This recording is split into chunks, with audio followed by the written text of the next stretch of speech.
C'est ce qu'on va faire. J'espère qu'il va y arriver. Je vais lui demander de sonner la trompette la première fois. Quand il va sonner, vous allez lever le téléphone. Mais gardez le silence. Qu'il n'y ait personne qui parle. Et la deuxième fois, ne dites rien. Jusqu'à... acte prophétique. On va faire un acte prophétique. On va déclarer Jésus. À cette et on va crier. Même ceux qui sont à Moussaga vont entendre ça. Et on aura fait quelque chose de très puissant spirituellement dans les lieux célestes. Il y a quelque chose de puissant qui sera fait. Vous êtes prêts? Apôtre. Première trompette.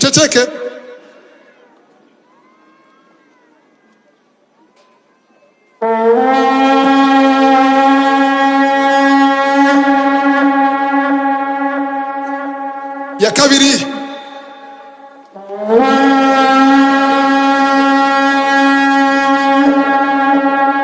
Ya gatatu.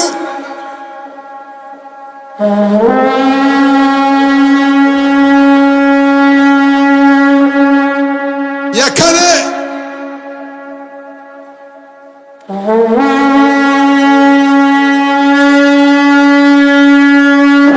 Ya gatanu.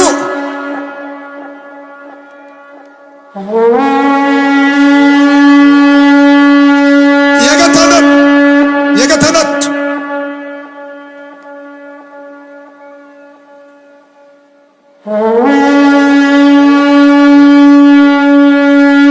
Imbere yuko agira iyindwi, Avant de faire la septième, niba bishoboka bakazinya amatara. je voudrais demander qu'on éteigne. Mais vous gardez les lampes de téléphone. Qu'il reste seulement les lampes de téléphone. Wow. Ayandi nazime, nimuzimye ayandi. Mais éteignez les autres lumières, sauf les téléphones. Mwitegure. Préparez-vous. Yabwiye Yosuwa. Il a dit à Josué, Yindwi niyavuga.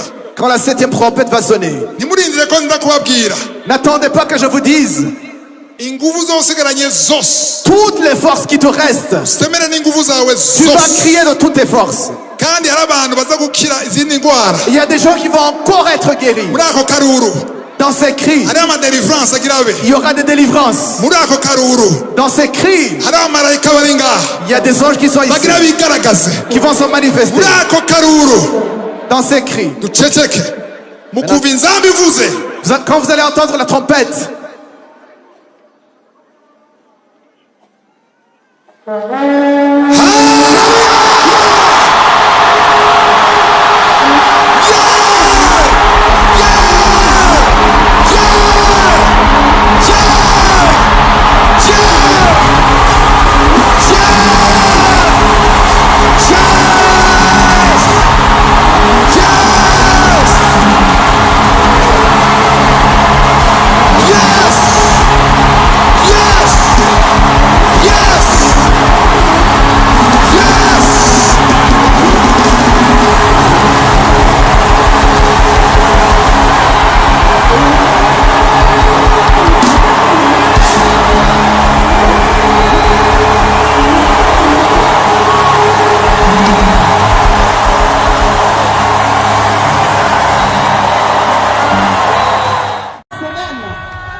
les liens ancestraux tous aujourd'hui vont être coupés.